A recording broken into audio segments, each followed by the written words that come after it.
Hello everyone, this is Seema. Welcome to our channel first flight.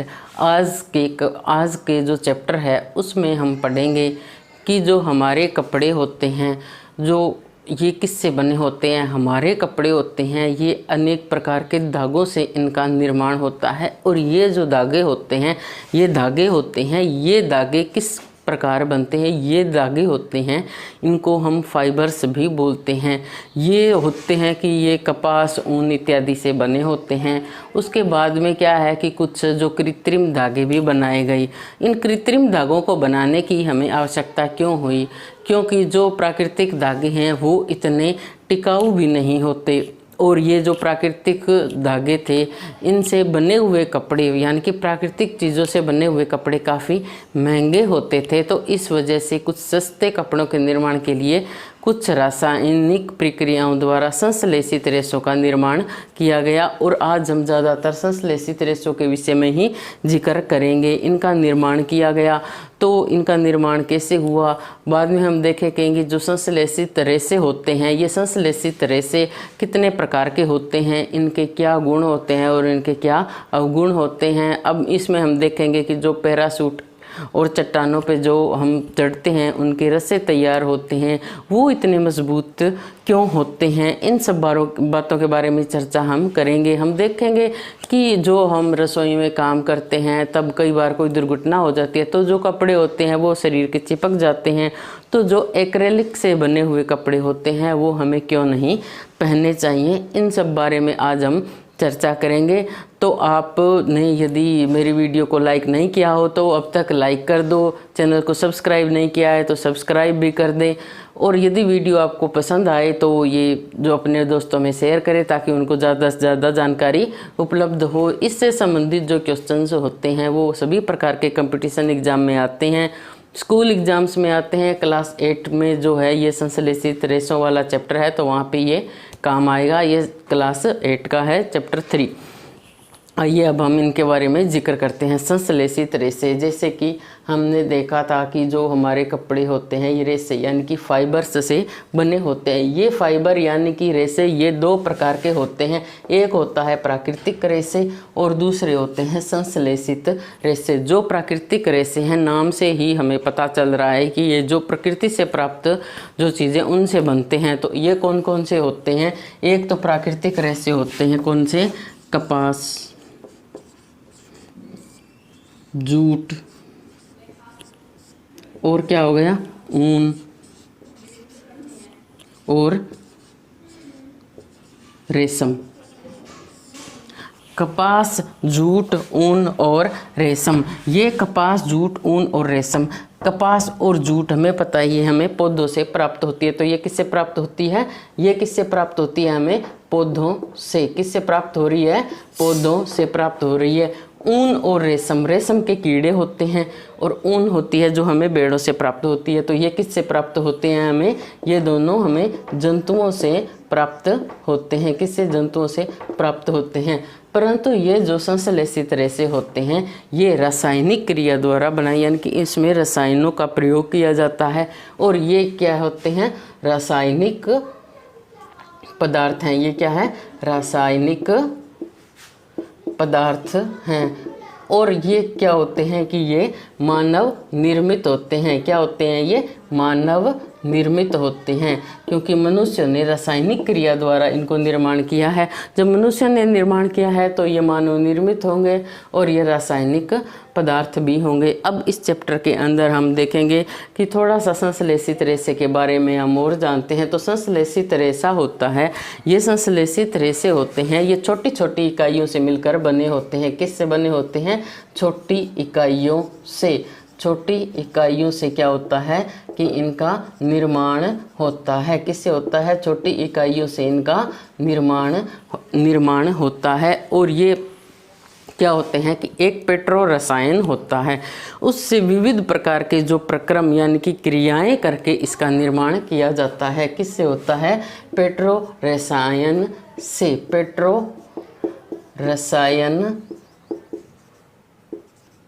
से विविध यानी कि अनेक प्रकार के प्रक्रमों से, विविध प्रक्रमों से इसका विविध प्रक्रमों से क्या होता है, निर्माण होता है। पेट्रो रसायन से विविध प्रक्रमों से क्या होता है, इसका निर्माण होता है।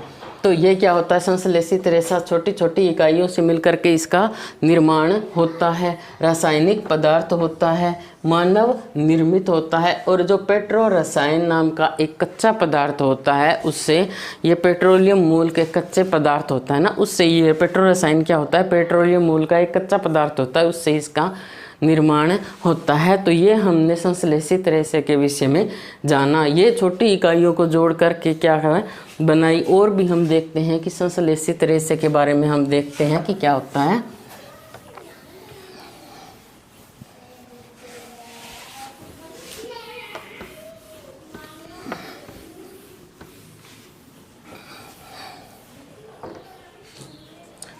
संश्लेषित रेशा क्या होता है, संश्लेषित रेशा जो होता है ये क्या होता है, छोटी इकाइयों को जोड़कर बनाई गई श्रृंखला है। क्या है, छोटी इकाइयों को जोड़ करके बनाई गई एक श्रृंखला है।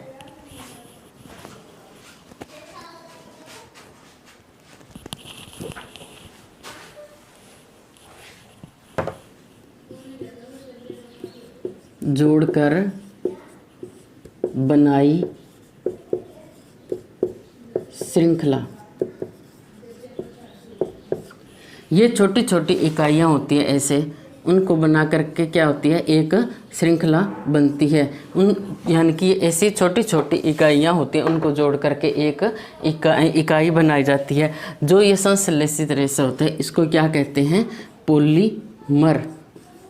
पॉलीमर इंग्लिश में तो इसे क्या कहते हैं, पॉलीमर। और हिंदी में क्या कहते हैं इसको, बहुलक। क्या कहते हैं, बहुलक। अब पॉलीमर के बारे में हम थोड़ा जानते हैं। पॉलीमर होता है, इसको हिंदी में मैंने बताया क्या कहते हैं, बहुलक कहते हैं। और ये जो पॉलीमर होता है ये दो ग्रीक शब्दों से मिलकर के बना है, पॉली और मर। पॉली का अर्थ होता है अनेक। पॉली का अर्थ क्या होता है, पॉली और मर से मिलकर के बना है। किससे, पॉली प्लस मर। ये पॉली क्या होता है, पॉली का अर्थ होता है अनेक, और मर होती है इकाइयाँ या भाग। यानी कि मैंने क्या कहा था कि ये क्या होता है, संश्लेषित रेशा बहुलक होता है, यानी कि बहुत सी इकाइयों को जोड़ करके बनाई गई श्रृंखला होती है। ऐसे ऐसे बहुत सारी इकाइयाँ होती हैं, उनको जोड़ करके ये बनाया जाता है। तो ये पॉलीमर हो गया, ये दो ग्रीक शब्दों से मिलकर के बना है। और ये क्या होता है कि अनेक, इस प्रकार हम कह सकते हैं कि पॉलीमर में बहुत सी इकाइयों को दोहराने से पॉलीमर बनता है। तो ये हमने पॉलीमर के बारे में पढ़ लिया, संश्लेषित रेशे के बारे में पढ़ लिया। हम थोड़ा सा इसका रिवाइज भी कर लेते हैं। हमने क्या देखा कि जो हम कपड़े पहनते हैं ये किससे बने होते हैं, फाइबर्स से, यानी कि रेशों से तैयार होते हैं। इनको मिला करके जो फैक्ट्रियों में ये तैयार किए जाते हैं। और ये जो रेशे होते हैं ये दो प्रकार के होते हैं, या तो ये हमें प्रकृति से प्राप्त होंगे, या क्या होंगे कि ये संश्लेषित रेशे होंगे। संश्लेषित रेशे क्या होते हैं, ये मनुष्य द्वारा निर्माण किया जाता है। इसको रासायनिक क्रियाओं द्वारा इनको तैयार किया जाता है। संश्लेषित रेशे जो होते हैं वो संश्लेषित रेशे होते हैं, ये मनुष्यों द्वारा बनाए जाते हैं। और एक पेट्रो रसायन नाम का एक कच्चा पदार्थ होता है, उससे क्या है, विविध प्रक्रमों से इसको तैयार किया जाता है। तो ये हो गया इसका। अब इसको जो होता है संश्लेषित रेशा, क्योंकि ये बहुत सी छोटी छोटी इकाइयों को जोड़कर बनाया जाता है, ऐसी ऐसी छोटी इकाइयाँ होती हैं उसको जोड़ करके ये बनाया जाता है। तो इस कारण से इसको इंग्लिश में कहते हैं पॉलीमर और हिंदी में बहुलक। बहुलक मतलब बहुत सी इकाइयों को जोड़कर बनाया गया। ये पॉलीमर शब्द है, ये ग्रीक भाषा के दो शब्दों से मिलकर के बना है। वो शब्द हैं अपने पॉली और मर। पॉली का अर्थ होता है अनेक, यानी कि बहुत सारी, मल्टी। और मर होता है, वो होती है हमारी इकाइयाँ। तो इससे वही मतलब हो गया इसका कि ये बहुत सारी छोटी छोटी इकाइयों को मिल करके बनाया गया होता है। यानी कि बहुत सारी छोटी छोटी इकाइयाँ होती हैं, जब इनको दोहराते हैं तो इससे किसका निर्माण होता है, पॉलीमर का निर्माण होता है। तो पॉलीमर का निर्माण कैसे होता है? वो होता है कि बहुत सी छोटी छोटी इकाइयों को दोहराने से पॉलीमर का निर्माण होता है। इसका निर्माण कैसे होता है? बहुत सी छोटी छोटी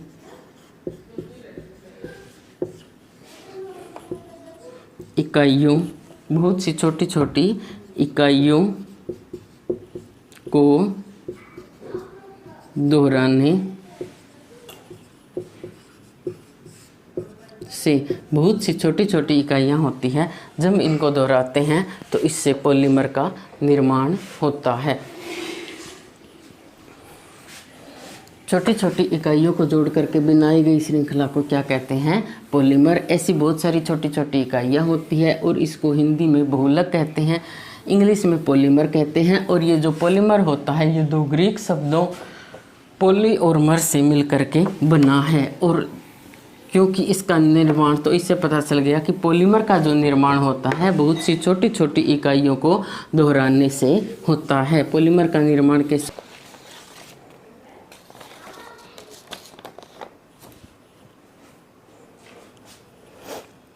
ये जो संश्लेषित रेशा होता है ये 3 प्रकार का होता है। कौन कौन सा होता है?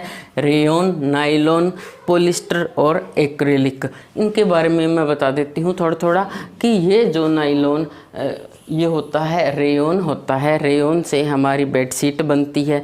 जब रेयॉन में कपास मिलाते हैं तो इससे बेड की चादरें बनाई जाती है, यानी कि बेडशीट बनाई जाती है। और जब रेयॉन के अंदर हम ऊन मिलाते हैं तो इससे हमारे जो कालीन होते हैं, गलीचे होते हैं घरों में, वो बनते हैं। अब नायलॉन क्या होता है कि नायलॉन भी एक मानव निर्मित है और इससे जो हमारे जो पैरासूट और जो चट्टानों पर जो चढ़ते हैं वो रस्से इससे तैयार किए जाते हैं, जराबें इत्यादि तैयार किया जाता है।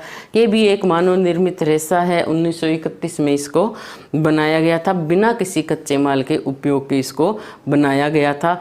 ये hello everyone, this is Seema. Welcome to our channel first flight. आज हम संश्लेषित रेशों के बारे में पढ़ेंगे कि संश्लेषित रेशे होते हैं, इनके कितने प्रकार होते हैं।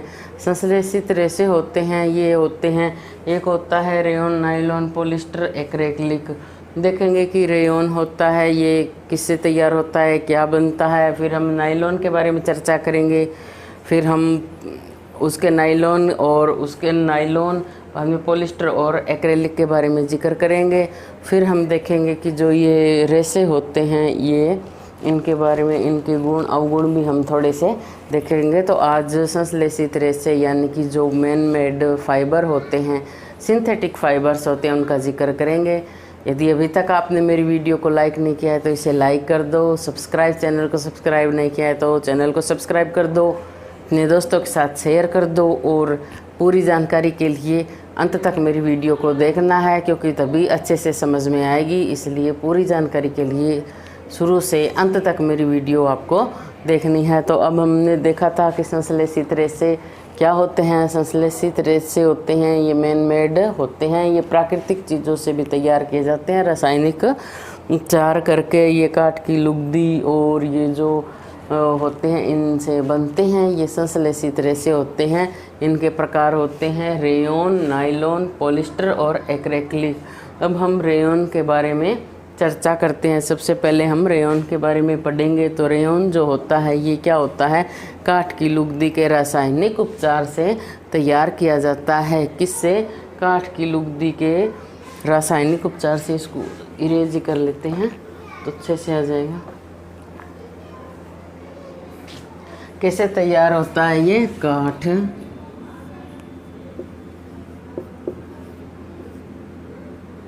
काष्ठ की लुगदी, काष्ठ की लुगदी के रासायनिक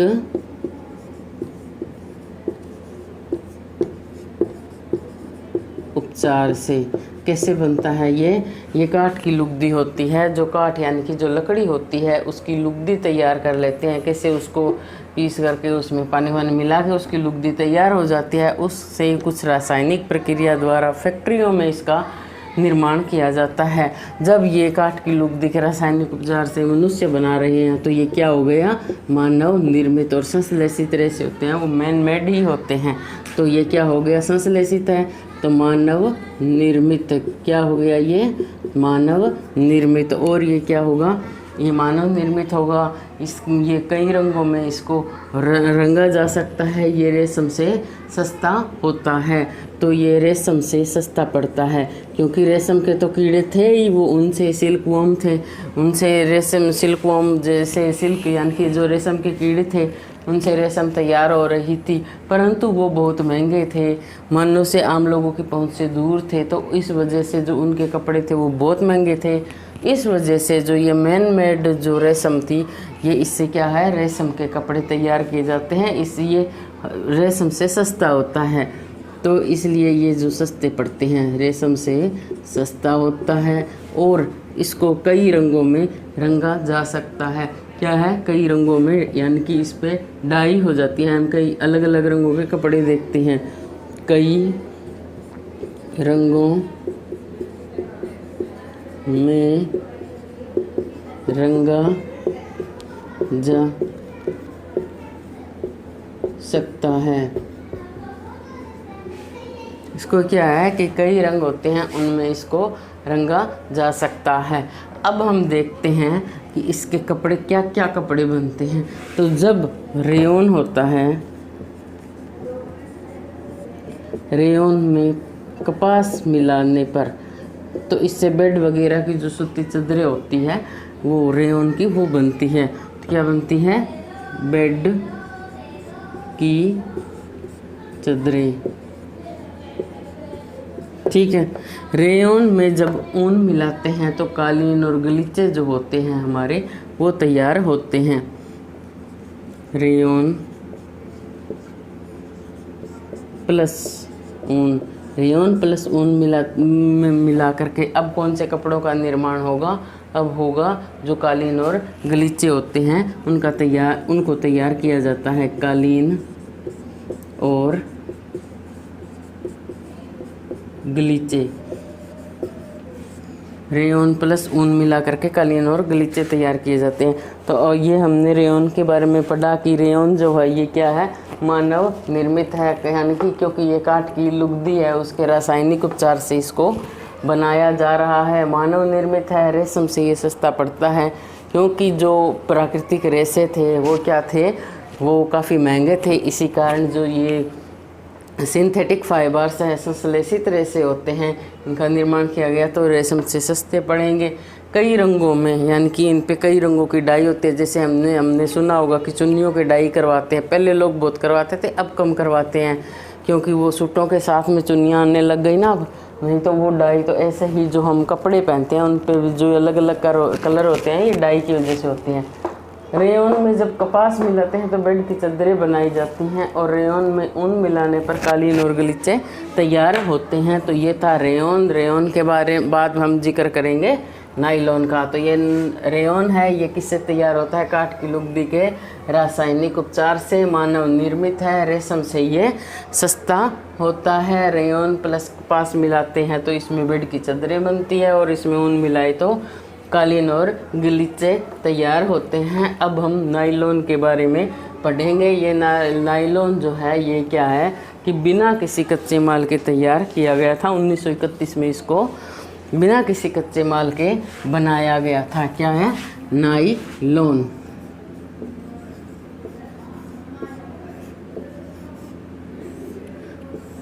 नायलॉन जो है ये क्या है, 1900 कब निर्माण हुआ था इसका, 1931 में बिना किसी कच्चे माल के इसका उपयोग किया बनाया गया था। 1931 में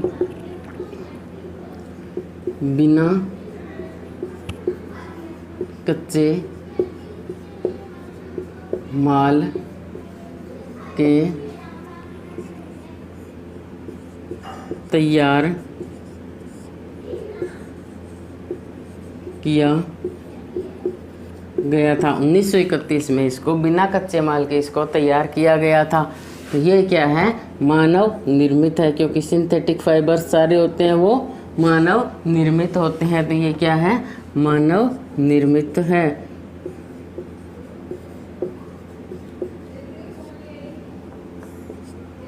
ये मानव निर्मित होता है और इससे क्या है, इसका निर्माण किससे होता है, कोयले, जल और वायु से होता है। इसका निर्माण किससे होता है,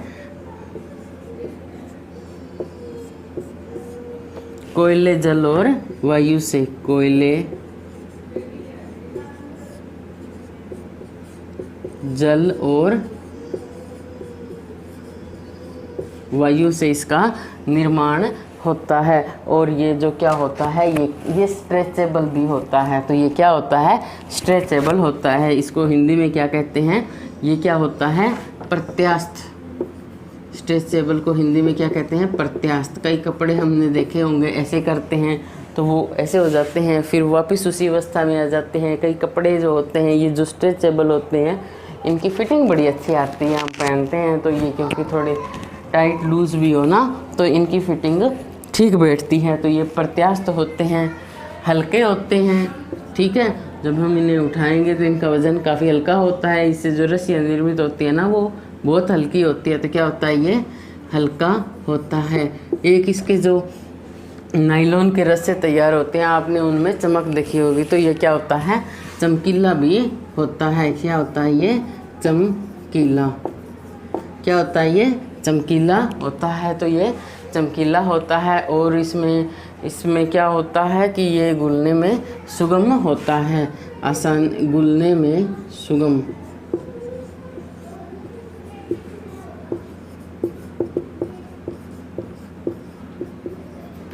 गुलने में क्या होता है, सुगम होता है, हल्का होता है, प्रत्यास्थ होता है, चमकीला होता है, ठीक है। 1931 में बिना किसी कच्चे के माल के तैयार किया गया था, मानव निर्मित है। इसका निर्माण कोयले, जल और वायु से होता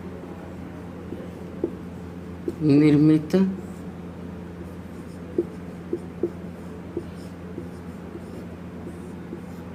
वस्तुएं। तो नायलॉन निर्मित जो वस्तुएं होती हैं वो कौन कौन सी होती है, तो जो नायलॉन से जो क्या बनती है, तो जुराबें बनती है। क्या बनती है, जुराबें। जो हम जुराबें पहनते हैं वो नायलॉन की होती है, जुराबें बनती है। और क्या बनती है, नायलॉन से और बनता है जुराबें, रस्से।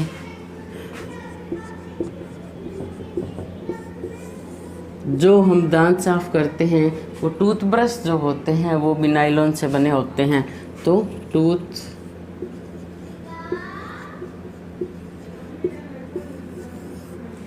टूथब्रश जो होते हैं वो भी इससे निर्मित होते हैं। और इससे क्या बनते हैं, तंबू।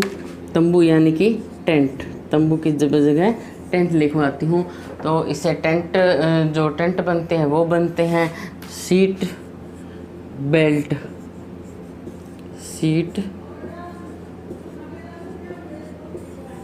सीट बेल्ट होती है वो इससे निर्मित की जाती है। पर्दे होते हैं वो भी इससे बनाए जाते हैं, पर्दे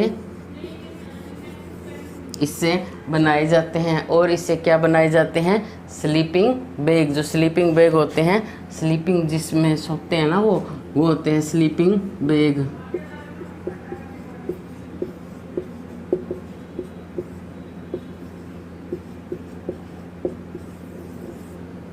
तो इससे स्लीपिंग बैग बनते हैं, पर्दे बनते हैं। और जो पैराशूट और चट्टानों पर जो चढ़ते हैं ना, वो जो रस्से होते हैं, पैराशूट और चट्टानों पर जो चढ़ते हैं ना, वो रस्से भी इससे तैयार किए जाते हैं। पैराशूट और चट्टानों पर चढ़ने वाले रस्से, पैराशूट और जो चट्टानों पर जो चढ़ने वाले रस्से होते हैं वो इससे बनते हैं। तो इससे क्या पता चला कि ये बहुत मजबूत होता है, क्योंकि जो पैराशूट के जो वो होंगे, रस्से होंगे, और जो चट्टानों पे चढ़ते हैं तो उनको बहुत मजबूत रस्सों की ज़रूरत होती है। तो ये जो इससे नायलॉन से जो निर्मित जो रस्से होते हैं वो रस्से बहुत मज़बूत होते हैं और पैराशूट और इनमें इस्तेमाल होते हैं, ये इतने मज़बूत होते हैं कि जो इस्पात का तार होता है ना उससे भी ज़्यादा मज़बूत होते हैं। तो ये नायलॉन के बारे में जानकारी थी, आशा करती हूँ कि आपको समझ में आई होगी। वीडियो को अभी तक लाइक नहीं किया है तो इसे लाइक कर दो, अपने दोस्तों के साथ शेयर कर दो, सब्सक्राइब नहीं किया है तो सब्सक्राइब कर दो और वीडियो को अंत तक देखना है, क्योंकि अभी तक हम पॉलिस्टर और एक्रेलिक के बारे में पढ़ेंगे और हम देखते हैं कि ये जो बोतलें होती हैं, जो फिल्म होती हैं, फिल्म के निर्माण में जो उसकी जो फिल्म होती है वो किस चीज़ से बनी होती है, ये सब चीज़ें भी हम देखेंगे। तो ये वीडियो बहुत काम की वीडियो है, तो ये अंत तक आपको देखनी है। नायलॉन है ये मानव निर्मित होता है। इससे जो बनने वाली वस्तु हैं वो कौन कौन सी है? जुराबे, रस्से इससे कौन से तैयार होते हैं? पैराशूट, और जो चट्टानों पर चढ़ते हैं वो रस्से इससे तैयार होते हैं। जो हम दांत साफ करने वाले जो हमारे टूथब्रश होते हैं वो इससे तैयार होते हैं। स्लीपिंग बैग, कुछ सोने के बैग होते हैं वो इससे तैयार होते हैं। पैराशूट और चट्टानों पर जो चढ़ने के जो रस्से होते हैं वो भी इससे तैयार किए जाते हैं। अब हम आगे देखेंगे कि पॉलिस्टर जो होता है ये क्या होता है? पॉलीएस्टर।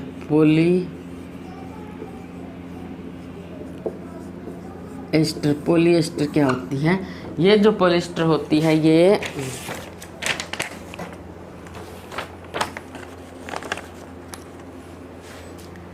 ये क्या होती है? एक सिंथेटिक फाइबर होती है। ये जो अपनी पॉलिस्टर होती है ये क्या होती है? एक सिंथेटिक फाइबर होती है, यानी कि ये भी क्या है? मानव निर्मित है। इस कपड़े में इसकी खासियत क्या होती है? पॉलिस्टर की, पॉलिस्टर का जो कपड़ा होता है ना इसमें जो सिलवटें होती हैं वो नहीं पड़ती। कॉटन के कपड़े में बहुत जल्दी पड़ जाती है और कपड़ों के निर्माण में इसका उपयोग किया जाता है। इसके जो कपड़े होते हैं उन्हें धोने में भी काफ़ी सुगमता होती है। तो अब हम पॉलिस्टर के बारे में जिक्र करते हैं। तो जो पॉलिस्टर होती है ये क्या होती है कि ये क्या है? मानव निर्मित है, यानी कि संश्लेषित रेशा है। ये क्या है?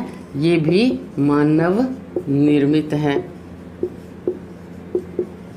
मानव निर्मित हो गया। और इससे क्या होता है? कपड़ों का निर्माण किया जाता है, कपड़ों का निर्माण किया जाता है। और इसको जो धोना होता है वो आसान होता है। इसको धोना क्या होता है? आसान होता है। और क्या होती है? इससे जो बना कपड़ा होता है उसमें सिलवटें नहीं बन पड़ती। इस कपड़े में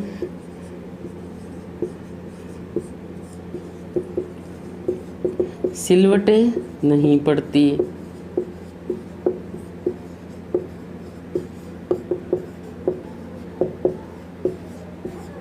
ये जो कपड़ा है इसमें सिलवटें नहीं बनती और कपड़ों का इससे निर्माण किया जाता है।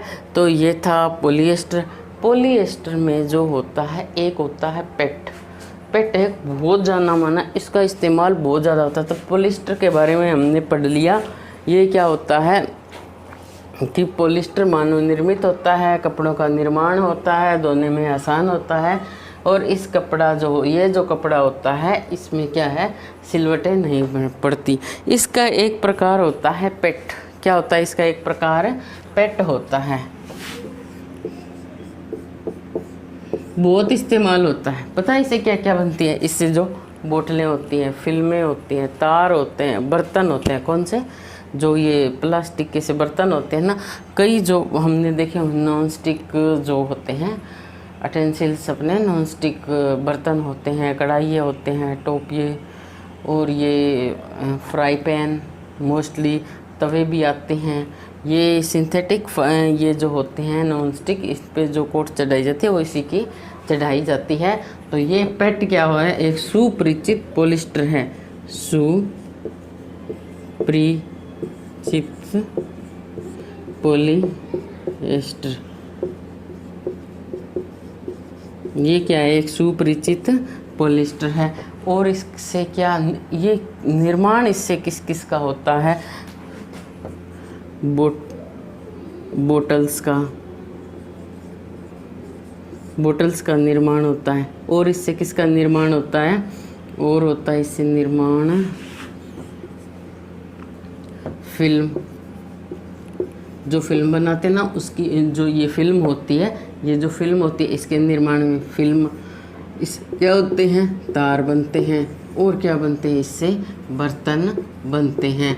और क्या बनते हैं इससे, बर्तन बनते हैं। तो पॉलिस्टर का एक प्रकार होता है पेट। पेट कहाँ उपयोग होता है, ये पॉलिस्टर सुपरिचित, ये भी पॉलिस्टर है। पेट सुपरिचित पॉलिस्टर है। ये किस काम आता है, फिल्म, तार और बर्तन बनाने में इसका उपयोग होता है। बोटल्स इससे बनाई जाती है। अब पॉलिएस्टर किससे बना है, पॉली प्लस एस्टर से बना है। पॉली यानी कि एस्टर इकाइयों से इसका निर्माण हुआ है। पॉली प्लस एस्टर, एस्टर यानी इसका निर्माण किससे हुआ है, पॉलिस्टर का एस्टर इकाइयों से, एस्टर इकाइयों से इसका निर्माण हुआ है। पॉली प्लस एस्टर, पॉलिस्टर, इसका निर्माण क्या हुआ है, एस्टर इकाइयों को दोहराने से, एस्टर इकाइयों से और एस्टर इकाइयों को दोहराने से। कैसे हुआ इसका निर्माण, एस्टर इकाइयाँ हैं उनको दोहराने से इसका पॉलिस्टर का निर्माण हुआ है। एस्टर, अब ये जो एस्टर है ना, ये एस्टर, इसके बारे में पढ़ते हैं। एस्टर एक, ये क्या है, एक रसायन है। क्या है एस्टर, एक रसायन है। और ये फलों को, ये क्या काम करता है, फलों को जो गंध यानी कि जो उनकी सुगंध होती है, खुशबू होती है, वो देता है। फलों को उनकी गंध प्रदान करता है। फलों को गंध प्रदान करता है। ये क्या करता है, फलों को जो उसकी गंध है वो प्रदान करता है। यह दो प्रकार के रेशों को मिलाकर बनाया जाता है। क्या है, ये दो प्रकार के रेशों को मिलाकर बनाया जाता है, पॉलीकोट और पॉलीवूल। तो एस्टर इकाइयों को दोहराने से पॉलिएस्टर का निर्माण होता है। पॉली प्लस एस्टर, एस्टर रसायन है। और ये जो एस्टर है ये क्या करता है, फलों को उनकी गंध प्रदान करता है। अब हम देखते हैं कि ये जो पॉलिएस्टर होता है ये क्या, इसमें पॉलीकोट, इसके दो प्रकार होते हैं। एक तो होती है पॉलीकोट, एक क्या होती है पॉलीवूल, एक क्या होती है पॉलीवूल।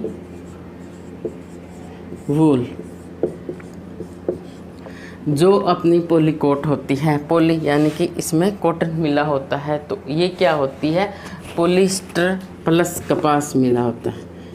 कैसे बनाई जाती है, पॉलिएस्टर प्लस कपास इसमें मिलाया जाता है। पॉलीवूल यानी कि पॉलिएस्टर और वूल, पॉलिएस्टर प्लस वूल, पॉलिएस्टर प्लस वूल। तो ये हमने पॉलिएस्टर के बारे में पढ़ा। पॉलिएस्टर क्या था, दो प्रकार होते हैं इसके, कौन कौन से, पॉलीकोट और पॉलीवूल। क्या क्या होते हैं, पॉलीकोट और पॉलीवूल। पॉलीवूल जो होती है, पॉलीकोट होती है तो पॉलिएस्टर प्लस कपास मिलाने से, और पॉलीवूल पॉलिएस्टर प्लस वूल मिलाने से होती है। अब हम पढ़ते हैं एक्रेलिक के विषय में। एक्रेलिक होता है, इससे स्वेटर, शॉल और जो हमारे कंबल होते हैं वो बनते हैं। और एक्रेलिक क्योंकि ये सिंथेटिक फाइबर का प्रकार है, तो ये सिंथेटिक फाइबर है, और सिंथेटिक फाइबर होते हैं वो मैन मेड होते हैं।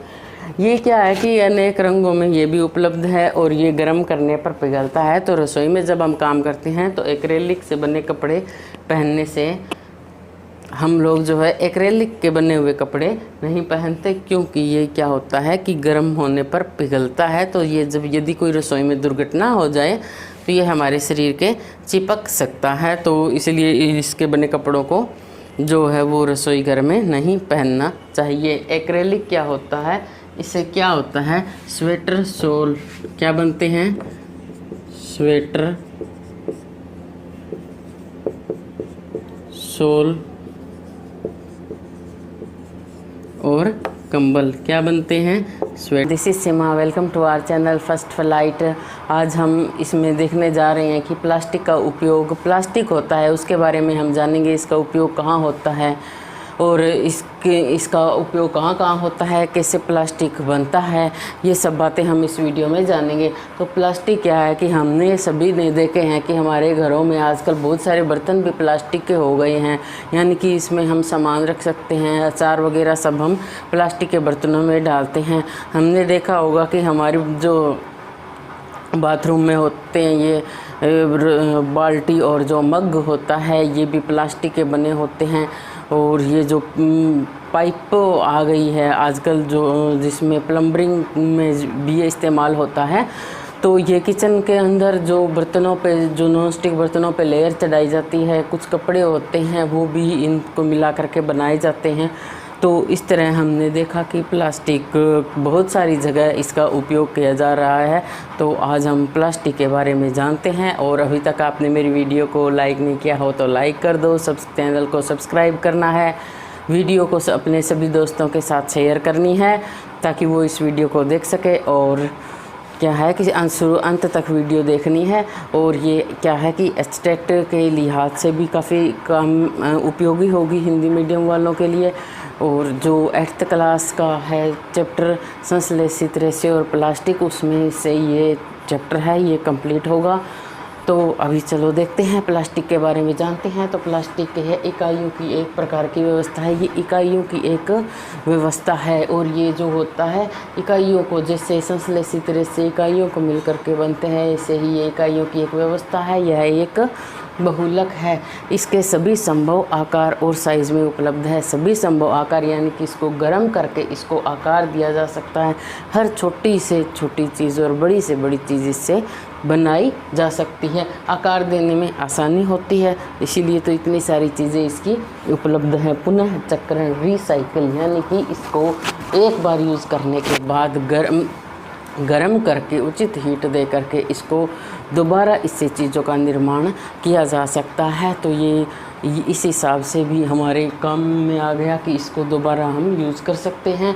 रंगा जा सकता है, जब हम इसको गरम करके पिघला करके दोबारा आकार देते हैं। नए रंग भी इसके समान होते हैं, हमने तो वो अलग अलग रंगों में देखे हैं। तो जब पुनः चक्रण करते हैं तब भी इसको रंगों में रंगा जा सकता है, पिघलाया जा सकता है।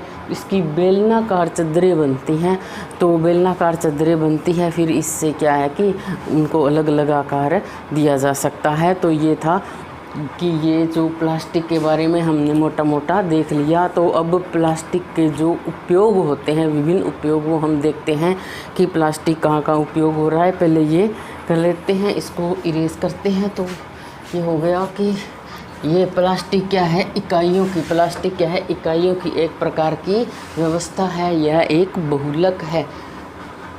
ये क्या है, पॉलीमर, पॉलीमर है सभी, और आकार देने में क्या है, आसानी है। इसका पुनर्चक्रण किया जा सकता है, इसको अनेक रंगों में पाया जाता है, क्योंकि हम इसके बर्तन देखें अलग अलग रंगों में होते हैं। इसके जो प्लास्टिक के फूल भी होते हैं, तो वो हमें अलग अलग रंगों के फूल हमें आकर्षित करते हैं। इसको पिघलाया जा सकता है, इसकी बेलनाकार चादरें हैं वो बनाई जाती है। अब हम इसके जो विभिन्न प्रकार के जो उपयोग हैं उनके बारे में हम देखते हैं। तो प्लास्टिक के जो विभिन्न उपयोग हैं वो क्या है कि विभिन्न उपयोग, इसके विभिन्न उपयोग, इसके अब हम विभिन्न उपयोगों के बारे में देखते हैं। इसके विभिन्न उपयोग, जैसे कि ये इसके उपयोग कहाँ होंगे, तो पहले इसके बारे में हम इसके उपयोग जैसे होते हैं मेडिकल में इसका उपयोग किया जाता है। कहाँ किया जाता है, मेडिकल साइंस में, मेडिकल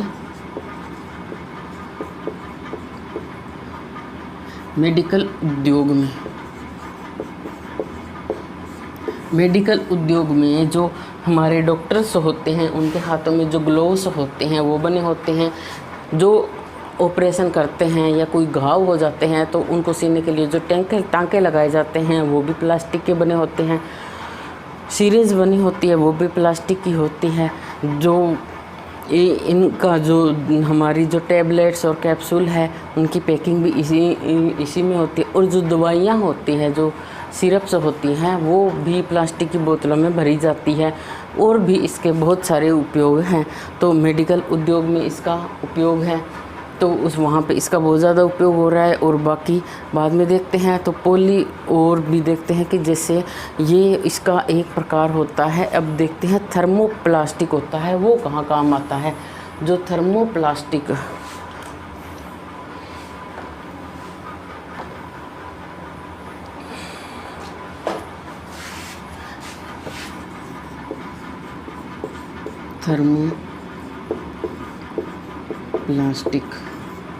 जो ये अपना थर्मोप्लास्टिक है, ये क्या होता है। थर्मोप्लास्टिक होता है ये एक ऐसा प्लास्टिक है जो गर्म करने पर आसानी से विकृत हो जाता है और सरलतापूर्वक मुड़ जाता है। ये क्या है, गर्म करने पर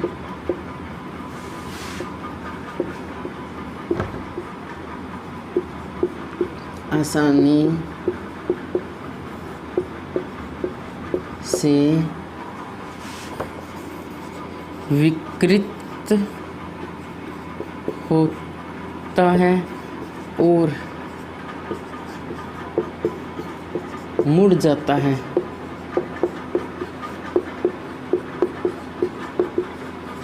थर्मोप्लास्टिक क्या होता है, ये एक ऐसा प्लास्टिक होता है, इसको यदि हम गर्म करते हैं तो ये आसानी से विकृत, यानी कि जो इसका जो होता है सांचा होता है, ये जो इसका आकार होगा वो अपने उस रूप में नहीं होगा, वो ख़राब हो जाएगा और ये क्या है, मुड़ जाता है।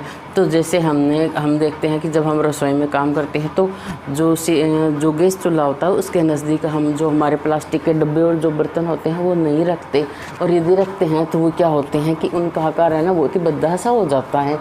कई बार हम प्लास्टिक की बोतलों में, कई बार शुरुआत में जानकारी नहीं होती थी, तब क्या करते थे कि कई बार ध्यान भी नहीं देते, तो कोई गर्म चीज़ उसमें डालते हैं तो उसी टाइम उसका आकार है ना वो बहुत ख़राब हो जाता है।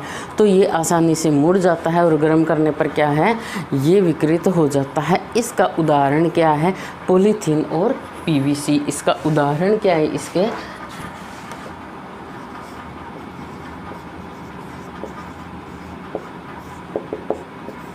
Polythene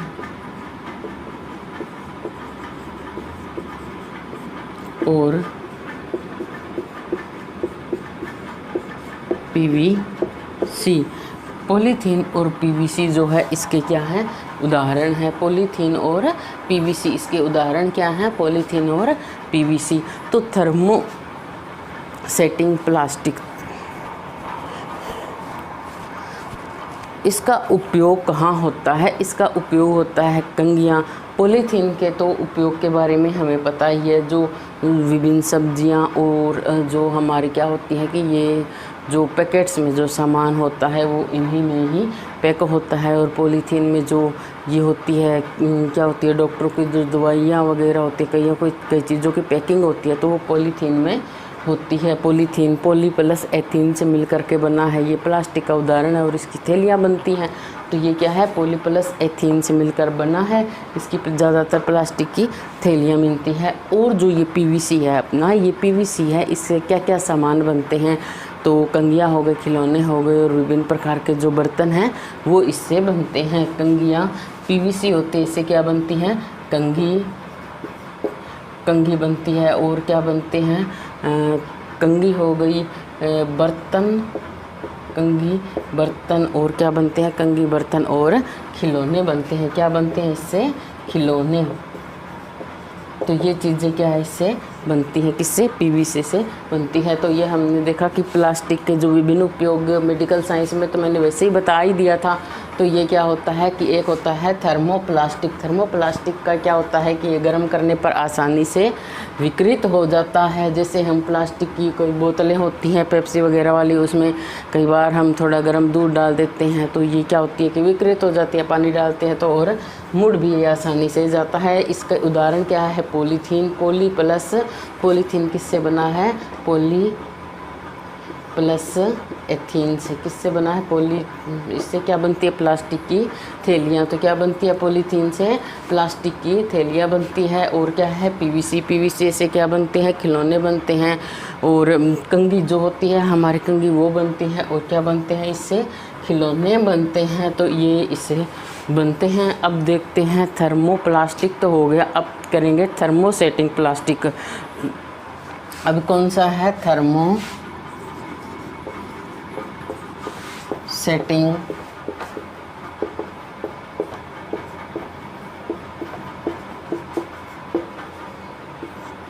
plastic. क्या है थर्मोसेटिंग प्लास्टिक। अब ये थर्मोसेटिंग प्लास्टिक क्या होता है, इसको सांचे में डालने के बाद इसको जब गर्म करेंगे तो ये नहीं पिघलता और इसको दोबारा आकार नहीं दिया जा सकता। तो एक बार सांचे में डल गया यानी कि इसको रिसाइकिल नहीं किया जा सकता। तो सांचे में डलने के बाद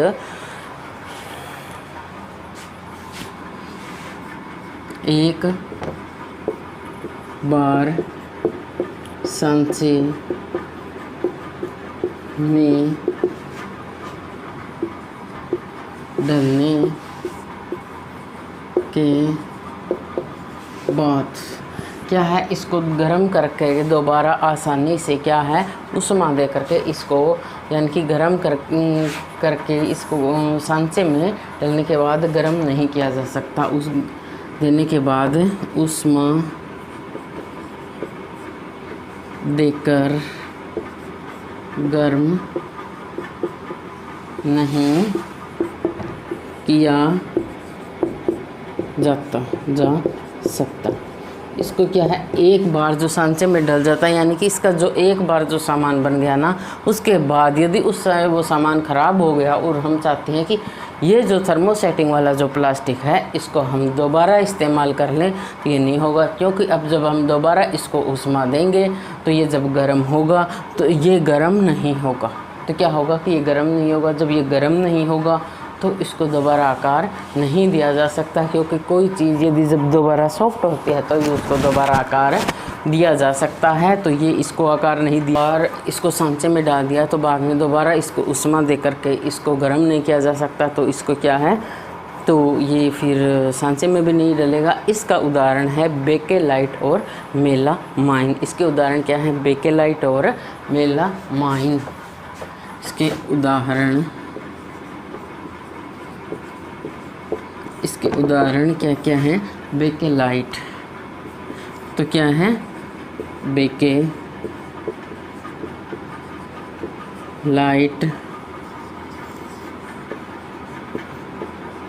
मेलामाइन।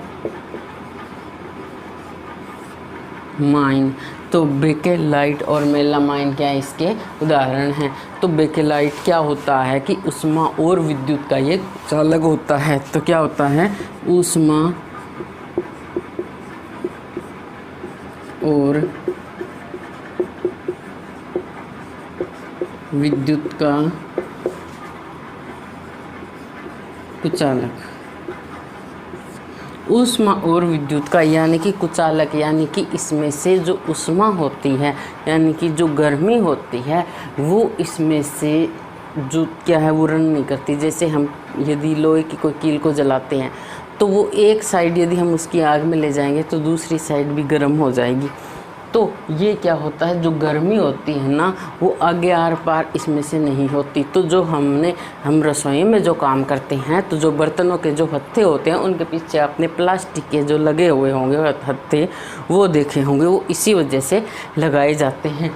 और विद्युत का कुचालक है क्योंकि ये गर्म होगा तो पिघलेगा नहीं, और विद्युत का कुचालक है। तो अब इससे क्या क्या सामान बन सकते हैं हमारे स्विच वगैरह, कोई ऐसा सामान जो मतलब बिजली वाला जो काम है ना बिजली फिटिंग वाला उसमें काम आते हैं तो वो बनते हैं, ताकि जब हम उनका उपयोग करें बटनें इत्यादि बनती हैं। तो ये क्या है एक तो जब शॉर्ट सर्किट होगा तो ये क्या है कि गर्म होकर के ये जलेंगी नहीं, और दूसरी बात यह है कि इससे विद्युत का भी कुचालक है तो इससे हमारे करंट नहीं लगता तो ये यहाँ काम आते हैं, हर चीज़ काम की होती है। और मेलामाइन एक क्या है, बहुत उपयोगी है, ये बहुत जगह काम आता है, बहुत जगह इसका इस्तेमाल होता है। ये क्या है, आग होती है ना, उसका प्रतिरोधक होता है। इससे क्या है कि मेलामाइन से बनी हुई चीज़ों को आग नहीं लगती। आग क्या है, ये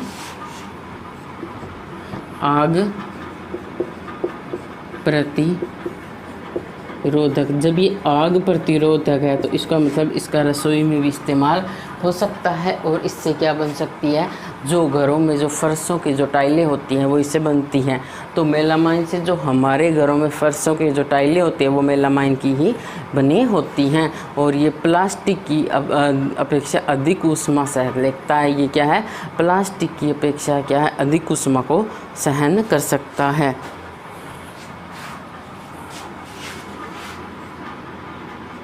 प्लास्टिक की अपेक्षा अधिक ऊष्मा सह सकता है। तो ये क्या है, प्लास्टिक की अपेक्षा ये अधिक ऊष्मा यानी कि और ज़्यादा जो गर्मी होती है उसको सहन कर सकता है। तो हमने देखा था कि प्लास्टिक का एक क्या होता है, थर्मोप्लास्टिक, और एक होता है थर्मोसेटिंग प्लास्टिक। ये दो होते हैं। इसके उदाहरण, थर्मोसेटिंग के उदाहरण थे बेकेलाइट और मेलामाइन। तो बेकेलाइट क्या है, ऊष्मा और विद्युत का कुचालक है। तो इससे जो रसोई में हम टोपी वगैरह इस्तेमाल करते हैं उनके हत्थे बनते हैं। और जो स्विच और जो हमारे जो बिजली फिटिंग में काम आती हैं जो बटनें, वो इससे बनती हैं। और जो मेलामाइन है ये आग का प्रतिरोधक है और ये प्लास्टिक की अपेक्षा अधिक ऊष्मा को सहन कर सकता है। और ये क्या है, मेलामाइन क्या है, बहुउपयोगी है। और जो घरों में जो फर्शों की टाइलें होती हैं वो इससे बनती हैं। रसोई के जो बर्तन होते हैं वो इससे बनते हैं।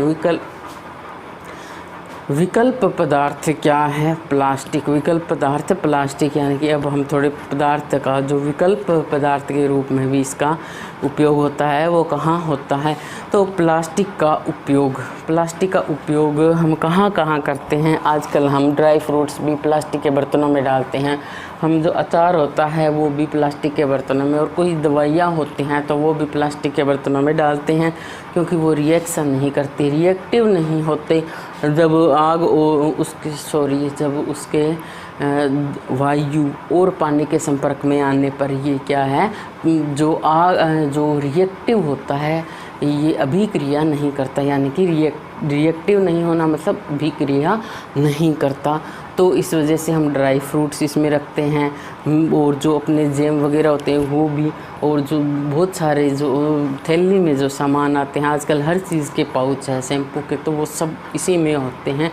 सजावटी सामान इससे बनाया जाता है। हमारे घर में मग से लेकर के जो घरों में बोतलें वगैरह हर जगह इसका यूज हो रहा है।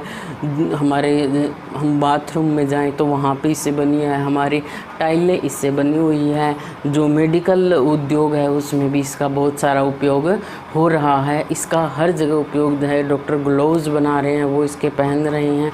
कुछ जो फायर ब्रिगेड वाले होते हैं वो इसके कपड़े पहनते हैं, तो उस पे उनके कपड़ों पे क्या होती है कि इसकी लेयर चढ़ी होती है। इस वजह से प्लास्टिक की, इस वजह से वो मतलब कि आग नहीं पकड़ते। मैंने कहा था कि जो हमारे रसोई के बर्तनों की होती है, जो वो हत्थे लगे होते हैं, और जो माइक्रोवेव में जो बर्तन काम देते हैं वो बर्तन भी इसके बने होते हैं। और वो इससे बर्तन होते हैं गर्म होने पर नहीं पिघलते, क्योंकि माइक्रोवेव में तो बहुत सारी उष्मा होती है। पर वो बर्तन जो होते हैं, वो जो मेलामाइन से बने हुए बर्तन होते हैं, वो क्या होते हैं कि गर्म होकर के वो पिघलते नहीं हैं, तो वो उसमें काम देते हैं। वो यही बर्तन काम देते हैं। तो जो दूध की भी थैलियाँ आती हैं, पानी की बोतल्स आती हैं, आजकल जो बहुत सारा फर्नीचर है वो भी प्लास्टिक का बना है, सजावटी सामान है, चप्पलें हैं, इससे बनती हैं। तो इसके बहुत सारे उपयोग हो रहे हैं। तो क्या क्या उपयोग हो रहे हैं और इनके उपयोग हो रहा है इतना, तो उसके क्या संचय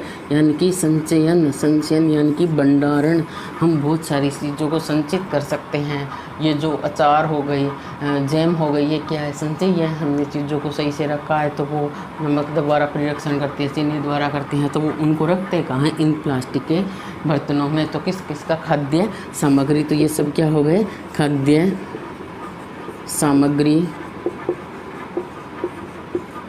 जल, पानी की बोतलें मिलती है, बिस्लेरी की बोतल्स बहुत फेमस है। दूध, अमूल का दूध हो गया, तो वो क्या है? तो वो भी इसमें होता है। जल, दूध, सूखे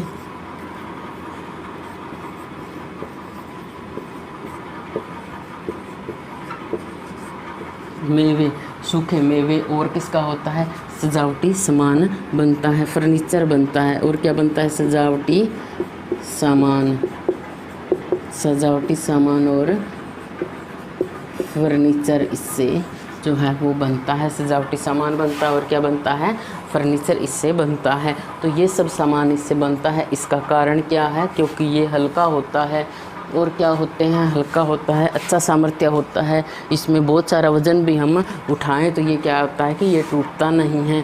क्योंकि बहुत सारे आजकल तो हमने देखा है कि जो हमारे दूधी होते हैं वो भी डोल के रूप में इस्तेमाल कर रहे हैं। अच्छा सामर्थ्य है। और बड़े बड़े डोल होते हैं वो भी इसके बने होते हैं, तो इसका अच्छा सामर्थ्य होता है, सस्ता भी पड़ता है और उसका उपयोग में आसानी होती है। थोड़ा रख रखाव भी इनका आसान होता है। तो ये क्या होते हैं कि इनका रख रखाव होता है वो भी आसान होता है। तो इसके उपयोग के क्या क्या कारण हो गए कि इसके इतना इसका उपयोग हो रहा है इन चीज़ों में, तो इसके उपयोग का क्या कारण है? अब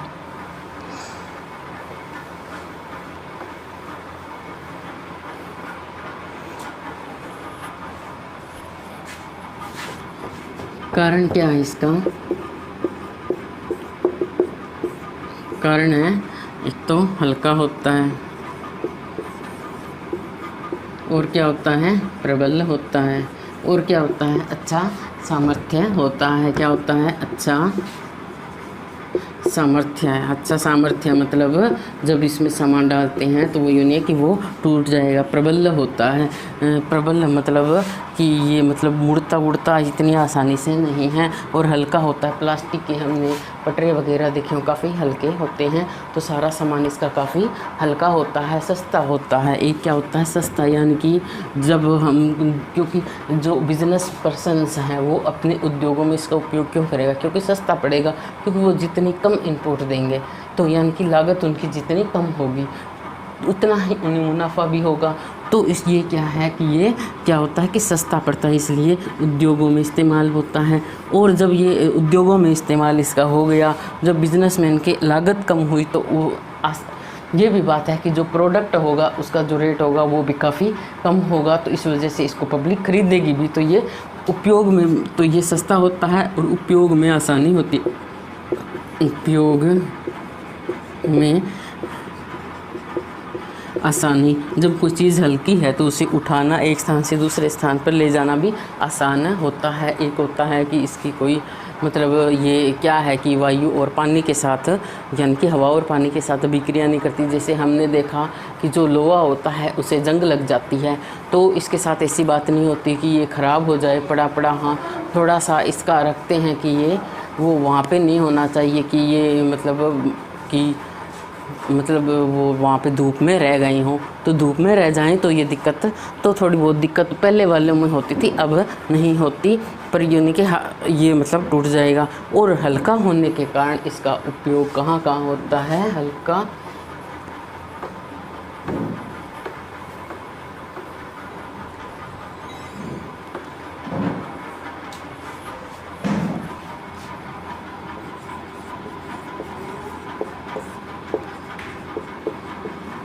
होने के कारण उपयोग, हल्का होने के कारण इसका उपयोग कहाँ कहाँ होता है? एक तो जो स्पेस शटल्स वगैरह बनती हैं ना वहाँ पे, क्योंकि वो बहुत बड़ी बड़ी होती है, तो वो मतलब वहाँ पे जो स्पेस वाला सारा है ना, ये नासा वगैरह अपने इसरो हो गई, तो वहाँ पे इनका इस्तेमाल ज़्यादा होता है क्योंकि हल्के होंगे। तो यानी कि वहाँ पे बहुत बड़ी बड़ी होती हैं ये, और इतनी भारी होगी तो फिर इनका तो वो ले जाना ही वहाँ पे मुश्किल हो जाएगा। तो ये क्या होती है कि जो एक तो कार वगैरह में हो गया इस्तेमाल, क्योंकि कार इसी की बनी होती है। और एरोप्लेन होती है, ऊपर उड़ती है। यदि वो बहुत ज़्यादा भारी होगी तो फिर कैसे होगी, तो कहाँ होगी, एरोप्लेन यानी कि हवाई जहाज में इसका उपयोग होता है। और एक अंतरिक्ष यान में मैंने बताया था कि स्पेस शटल वगैरह में इसका उपयोग होता है। रॉकेट्स वगैरह होती है वो इसी की बनी होती है। तो ये इसका हल्का होने के कारण ये थियरी आपने पर जमी हुई देखी होगी हो जाती है। तो ये अनभिक्रिया की यानी कि रिएक्टिव नहीं होता, जंग नहीं लगता। और जो रसायन होते हैं जो लैब में काम करते हैं, तब जो केमिकल्स होते हैं उसका आसानी से इसमें संरक्षण किया जा सकता है। तो हवा अनभिक्रियाशील होता है। क्या होता है ये, अनभिक्रियाशील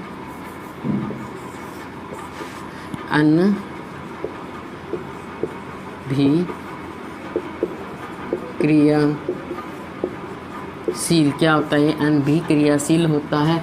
तो इससे क्या होता है कि ये इसको क्या होता है कि जंग नहीं लगता। जंग क्या होगा कि इसको हवा और पानी से अभिक्रिया नहीं करता और जंग नहीं लगती।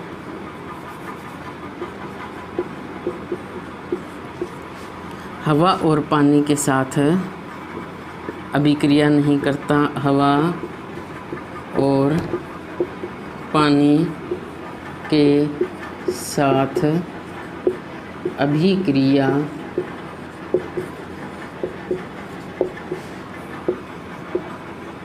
नहीं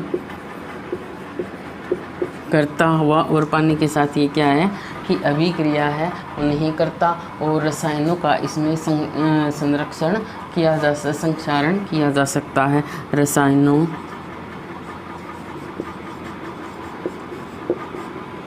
का संक्षारण किया जा सकता है। इसमें रसायन होते हैं उनका संक्षारण किया जा सकता है। रसायनों को मैंने बोला था कि लैब में जो केमिकल्स होते हैं वो इसमें रखे जा सकते हैं। हल्का, प्रबल और क्या होता है, ये चिरस्थायी होता है। और कौन सा गुण होता है इसमें, है हल्का होता है। इससे बने हुए हमने देखे होंगे सामान, वो बहुत हल्के होते हैं। जो मग, बाल्टी वगैरह होते हैं तो वो बहुत हल्के होते हैं, यानी कि उनमें ज़्यादा वजन नहीं होते। प्रबल होते हैं, प्रबल मतलब मजबूत होते हैं, तो वो जल्दी से टूटने नहीं हैं। स्थायी होते हैं, स्थायी यानी कि चलते हैं काफ़ी समय तक। ये क्या है कि चलते हैं। तो ये क्या होता, और क्या होते हैं, ये कुचालक होते हैं। कुचालक तो वो हमने जिक्र किया था कि ये क्या होता है कि बिजली के स्विच बनते हैं। और ये जो होते हैं तार होते हैं, तारों के ऊपर प्लास्टिक की परत चढ़ाई हुई होती है। क्यों होती है, क्योंकि इससे क्या होता है कि करंट नहीं लगता। और रसोई में जो बर्तन बनते हैं उनके हत्थे लगते हैं, तो वो क्या होते हैं कि वो उससे ताकि हमारे हाथ बर्तन को उठाते वक्त जले ना। तो वो क्या इस वजह से ही होते हैं कि वो गर्म नहीं होंगे। यदि वो गर्म होते तो उनका लगाने का क्या फ़ायदा था। ये हो गए कुछ। एक जो होते हैं वो मेलेमाइन वाले होते हैं, वो तो ओवन में भी यूज़ होते हैं, क्योंकि जब ओवन में उनका यूज़ हम करते हैं तो माइक्रोवेव में करते हैं तो वो क्या होते हैं कि वो मतलब वहाँ पे तो बिल्कुल भी नहीं पिघलते। इतनी गर्मी देने पर भी वो नहीं पिघलते। तो ऊष्मा और विद्युत के ये कुचालक होते हैं। स्वास्थ्य देखभाल उद्योग में इसका व्यापक उपयोग किया जाता है। तो किसमें, स्वास्थ्य देखभाल उद्योग में इसका व्यापक उपयोग होता है।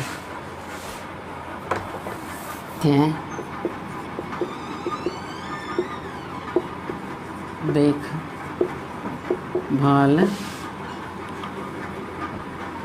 उद्योग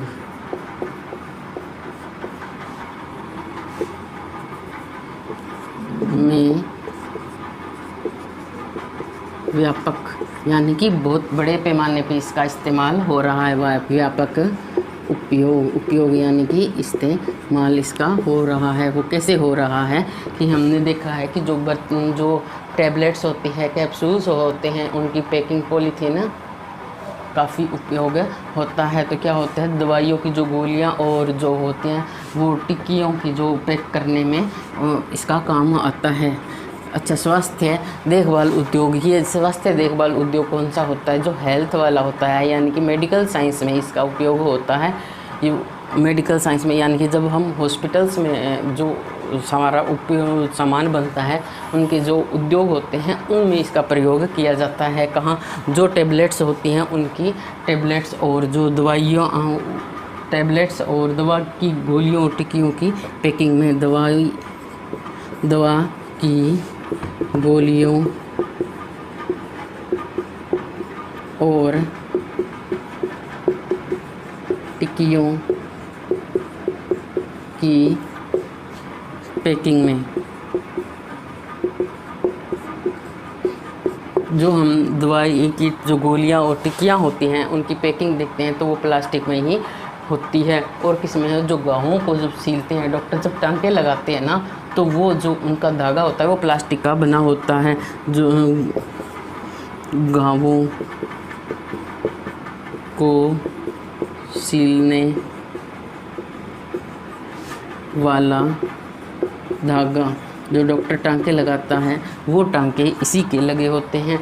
और क्या होता है कि जो सिरिंज जो हमारी बनी होती है डॉक्टरों के पास, जो सिरिंज हमने देखी है वो भी इसी की बनी होती है। तो क्या होती है, सिरिंज होती है वो भी प्लास्टिक की ही होती है। और कहाँ इसका इस्तेमाल होता है, इसके जो डॉक्टरों के जो यंत्र होते हैं, यानी कि जो उनके औजार होते हैं वो सब किसके बने हुए होते हैं, प्लास्टिक के। पहले जो ये क्या होता था कि पहले एक्सरे होते थे, तो अभी भी होते हैं एक्सरे मशीनें होती हैं। ये सब मशीनें क्या होती हैं, इनके निर्माण में भी प्लास्टिक का उपयोग किया जाता है। MRI वगैरह जो डॉक्टर करते हैं वो करते हैं जो कि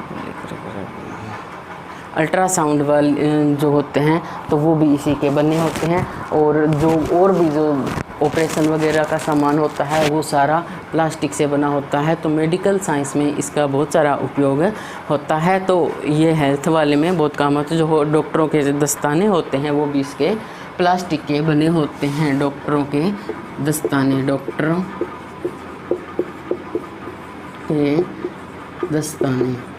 डॉक्टरों के जो दस्ताने होते हैं वो प्लास्टिक के बने होते हैं। तो ये हमने मेडिकल साइंस में इसके उपयोग के बारे में देखा। वो क्या था कि मेडिकल साइंस में इसका व्यापक उपयोग, यानी कि स्वास्थ्य देखभाल उद्योग जो होता है उसमें, क्योंकि जो डॉक्टरों के दस्ताने बनते हैं वो दवाई की गोलियों और टिक्कियों की पैकिंग में होता है।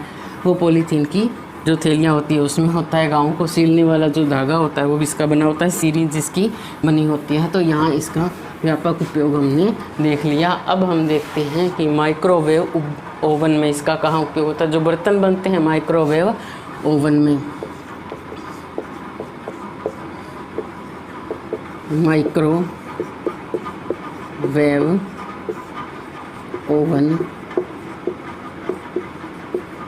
में क्या होता है, माइक्रोवेव ओवन में जो बर्तन होते हैं तो वो प्लास्टिक के बने होते हैं। परंतु जब वो माइक्रोवेव में तो बहुत सारी ऊष्मा होती है, तभी तो हमारा खाना गर्म होता है और पकता है उसमें।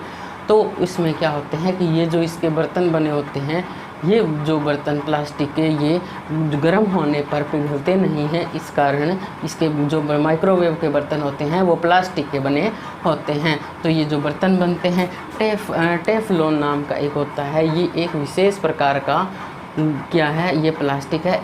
ये क्या है, तेल, और इस पे जो तेल और जो जल होता है वो उस पर नहीं चिपकता। तो जो नॉन स्टिक बर्तन होते हैं वो बनाने में टेफलॉन का उपयोग किया जाता है। तो टेफलॉन, अब टेफलॉन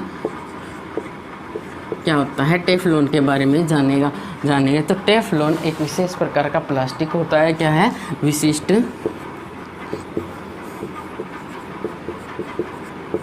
प्लास्टिक। टेफलॉन क्या है, एक विशिष्ट प्रकार का प्लास्टिक होता है। और इसका उपयोग कहाँ होता है, इसका उपयोग होता है ये तेल और जल इस पर चिपकता नहीं है, तेल और जल चिपकता नहीं है। तो जो नॉन स्टिक बर्तनों को बनाने में इसका उपयोग किया जाता है, किसमें, नॉन स्टिक बर्तनों को बनाने में, क्योंकि जब नॉन स्टिक बर्तन जो बनाए जाते हैं तब उन पे जो लेयर दी जाती है वो टेफ्लॉन की दी जाती है।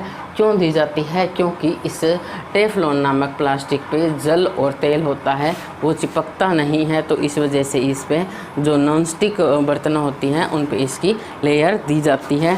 तो हमने ये जो प्लास्टिक के गुण देखे कि ये क्या होता है, हल्का होता है और सस्ता होता है, उपयोग में आसानी होती है, प्रबल होता है, स्थायी होता है, मेडिकल साइंस में इसका बहुत उपयोग होता है, माइक्रोवेव में इसका उपयोग होता है और प्लम्बरिंग के काम में इसका उपयोग होता है, बिजली फिटिंग के काम में इसका उपयोग होता है, रसोई घर में इसका उपयोग होता है और जो ये फर्शों की टाइलें हैं वो इसकी बनती हैं, तो ये इसका बहुत उपयोग होता है। में हम देखेंगे ये क्या होता है कि मेलामाइन प्लास्टिक, मेलामाइन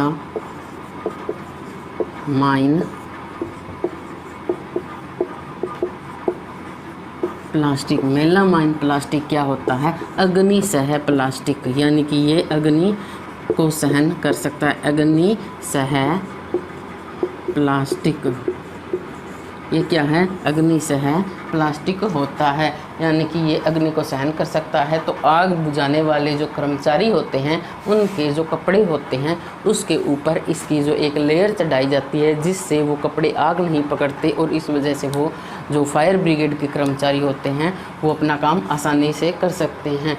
आग बुझाने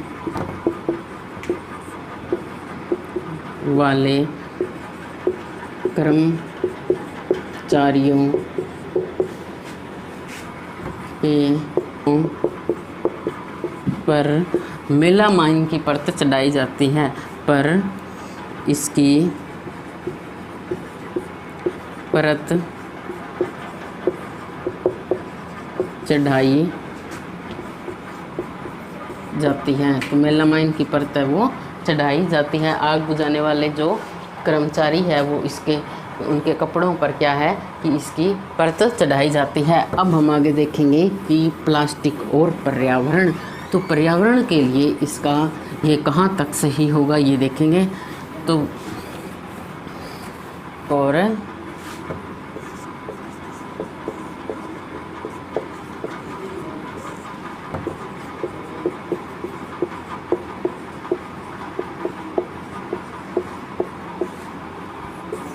पर्यावरण क्या है? प्लास्टिक और पर्यावरण। एक तो अब देखते हैं कि कुछ चीज़ें होती है जो जैव निम्नीकरण होती है और कुछ चीज़ें होती है वो क्या होती है? जैव अनिम्नीकरण होती है।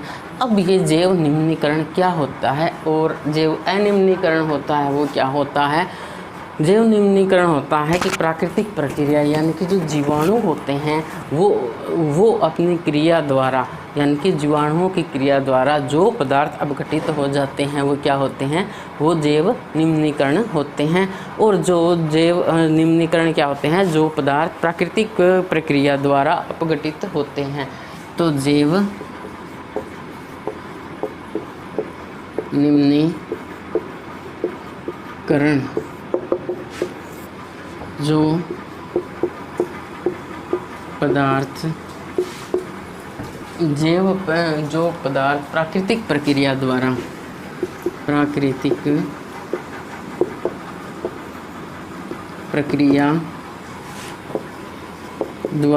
यह प्राकृतिक प्रक्रिया कौन सी होती है? जीवाणुओं की क्रिया,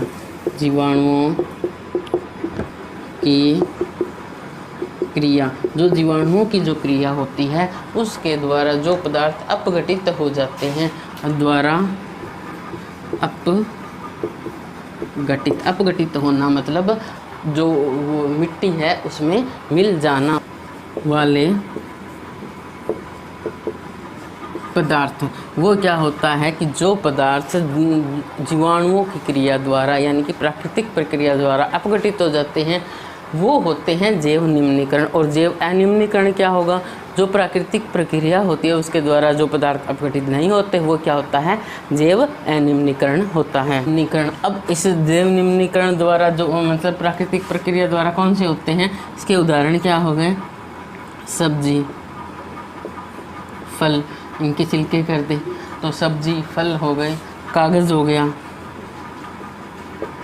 कपास हो गई, सूती कपड़े,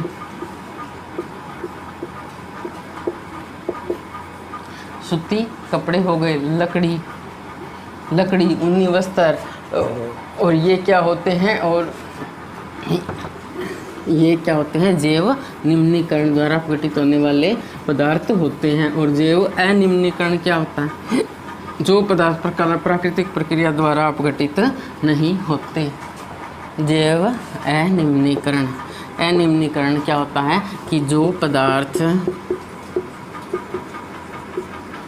प्राकृतिक प्रक्रिया द्वारा यानी कि जीवाणुओं द्वारा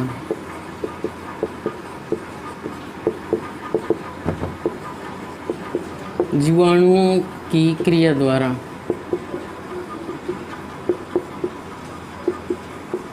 अपघटित नहीं होते, यानी कि मिट्टी में नहीं मिलते, अपघटित नहीं होते।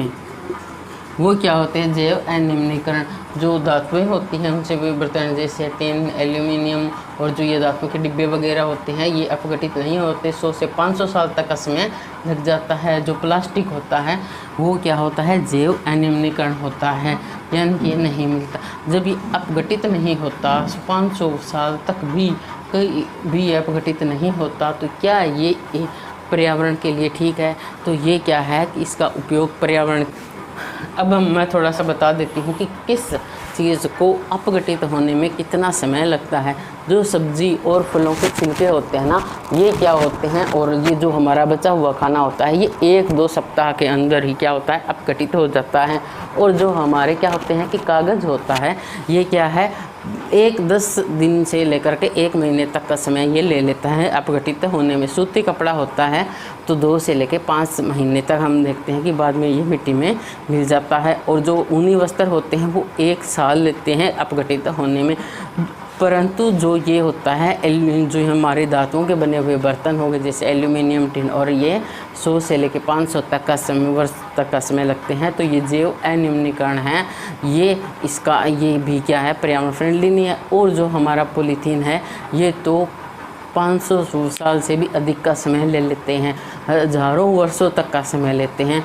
तो ये हमारे पर्यावरण के लिए बिल्कुल भी ठीक नहीं है। और आजकल इसका इतना उपयोग हो रहा है, सरकार ने इतनी मुहिम चलाई है कि हम जूट की थैलियों का जो है वो इस्तेमाल करें, कागज़ के थैले हैं उनका इस्तेमाल करें, इसका कम से कम इस्तेमाल करें। चाहे हम कितने ही अलग से डस्टबिन इसके लगा लें, फिर भी ये क्या होते हैं कि ये जो हमारा अदर सामान है उसमें मिक्स हुए बगैर नहीं रहते। मैंने खुद ने मेरे घर में इतनी कोशिश की है कि मैं प्लास्टिक को जो होती है, वो प्लास्टिक होती है जब कूड़ेदान में से मैं बहुत अलग करती हूँ, फिर भी ये क्या होता है कि जब मेरे कचरे में ये फिर भी बचे रहते हैं। और इतना शायद इनको कोई छांटता भी नहीं होगा, तो मैं इतना इनको छांटती हूँ, ये फिर भी रह रही हैं।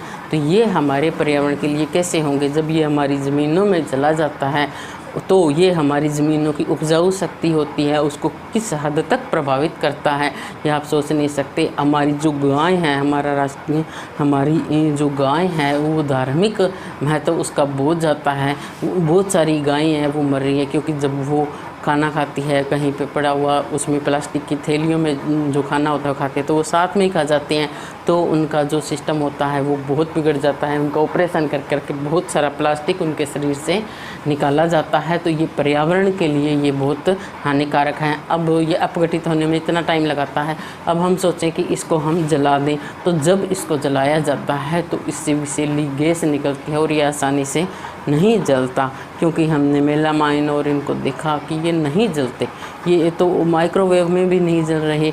तो ये इनका उपयोग कम से कम हमें करना चाहिए। तो ये क्या होता है, हमारे पर्यावरण के लिए बिल्कुल भी ठीक नहीं है।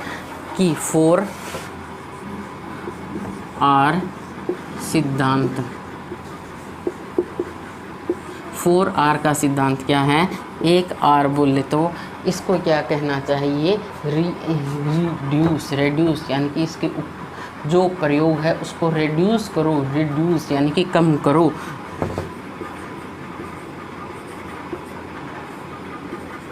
रेड्यूस यानी कि इसका रेड्यूस क्या है,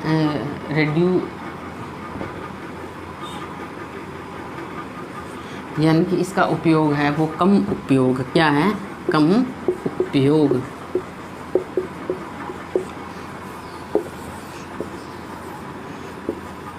रेड्यूस हो गया। एक होता है रिसाइकिल।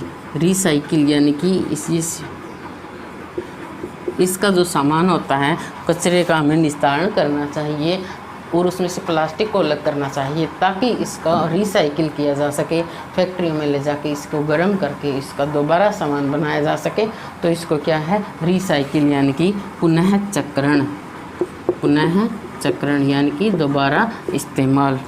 और 3R क्या कहता है, इसका क्या करना चाहिए, रीयूज, पुनः उपयोग करना चाहिए। दोबारा रीयूज, दोबारा उपयोग करना चाहिए। क्या करना चाहिए, पुनः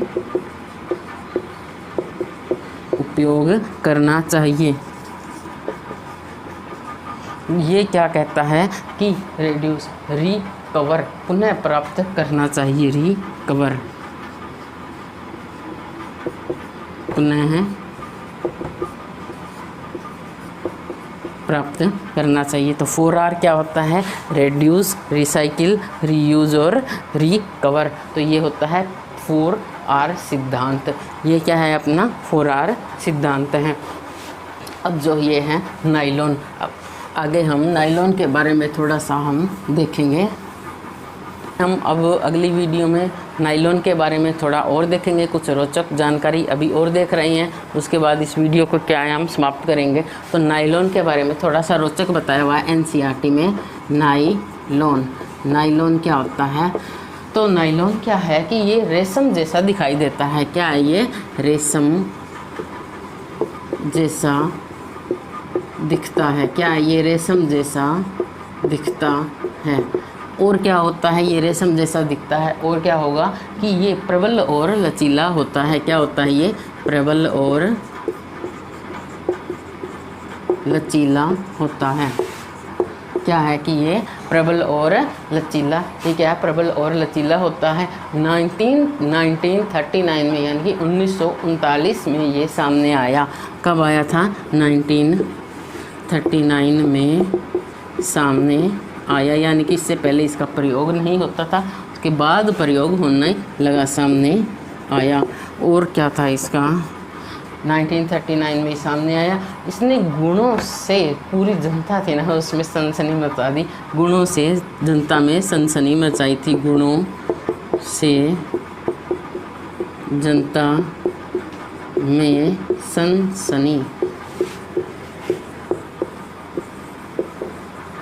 मचाई थी। अपने गुणों से जनता में क्या की थी, इसने सनसनी मचा दी थी। और महिलाओं की जो मोजे जराबें होती हैं ना, इसकी इतनी भारी डिमांड थी कि महिलाएं लाइन में लगती थी। क्या थी, महिलाओं